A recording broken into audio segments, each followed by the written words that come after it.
The Middle East is on fire, and in the middle of this chaos, the United States and Saudi Arabia have just signed a nuclear deal. But this isn't just about energy, this is about power, about leverage, and about the future of Palestine. Let's start with the deal itself. On July 22nd, the US and Saudi Arabia signed a civilian nuclear cooperation agreement, what's known as a 123 agreement, named after the section of the Atomic Energy Act that governs it. This is a 30-year, multi-billion-dollar partnership that allows American companies to build a nuclear reactor in the kingdom.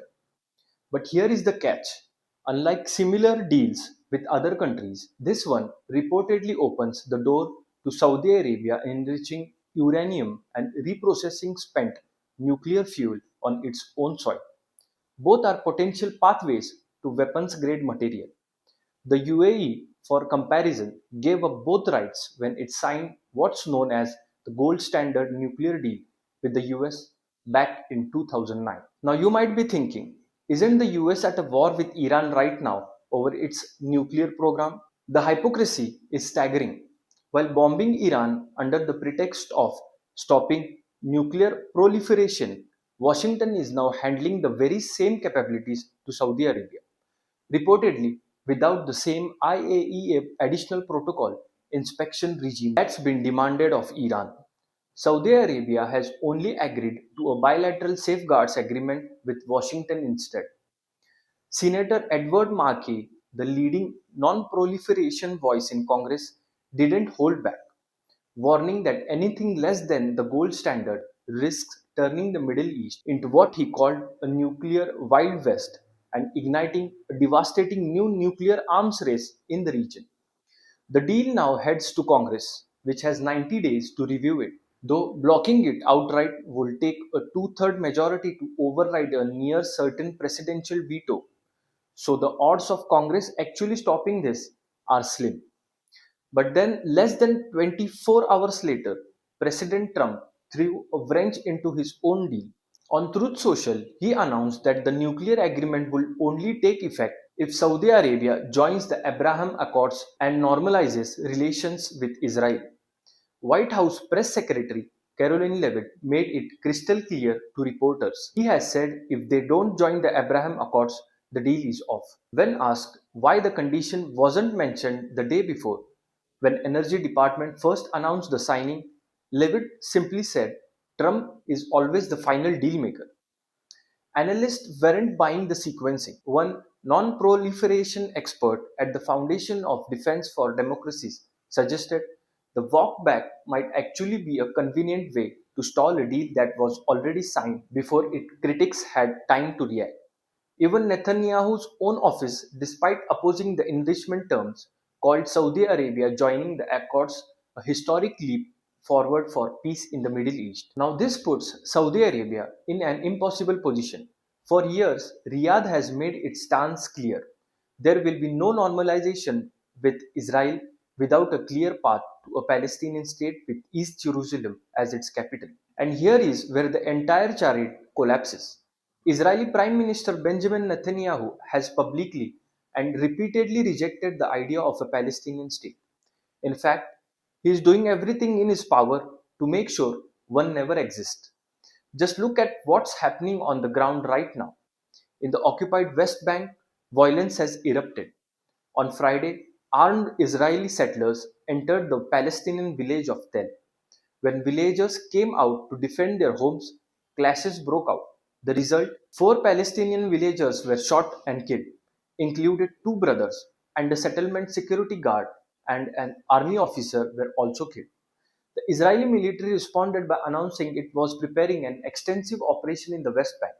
And it wasn't just Tel. Settlers went on to raid at least four more villages nearby the same day: Surah, Jid, Iraq Burin, and Madama, vandalizing homes, stabbing a driver, and bulldozing trees. Prime Minister Netanyahu called for more troops and the razing of homes in Tel. Israeli Finance Minister Smotrich went further, saying Tel and the surrounding villages need to look exactly like the refugee camps in Nablus and Tulkaram, a reference to demolition campaign that Human Rights Watch say already amounted to war crimes and ethnic cleansing when it happened in January 2025. National Security Minister Itamar Ben-Gvir went further still, saying those villages should be treated the same way as Beit Hanun, one of the most devastated towns in Gaza. This isn't about security. This is about expansion. Even Israel's own Shin Bet chief called the violence grave and painful and urged citizens not to take the law into their own hands.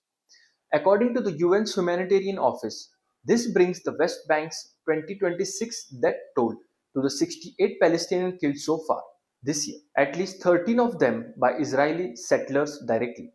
In 2024, the International Court of Justice already ruled that Israeli occupation of Palestinian territory is unlawful and amounts to racial segregation. Every new outpost announced this week adds to a practice the world's highest court has already said shouldn't be happening at all. Meanwhile, the genocide in Gaza continues. A ceasefire has been in place since October 2025, but its second phase has stalled.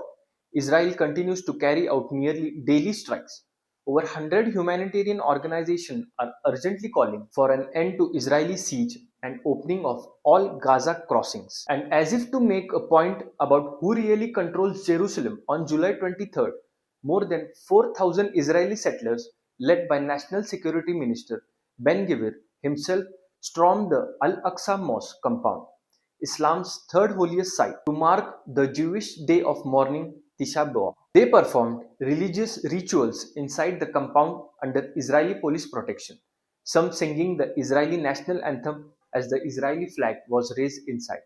The UN spokesperson called the raid very dangerous for the status quo of Jerusalem's holy sites, stressing that Israeli authorities are obligated to respect it. Eight Arab and Muslim nations, Egypt, Indonesia, Jordan, Pakistan, Qatar, Saudi Arabia, Turkey, and the UAE, condemned it in a joint statement, warning the incursions fuel hatred and extremism and obstruct any lasting peace built on a two-state solution. Now let's add another layer to this chaos. Yemen's Houthis, who are backed by Iran, have begun attacking Saudi Arabia again.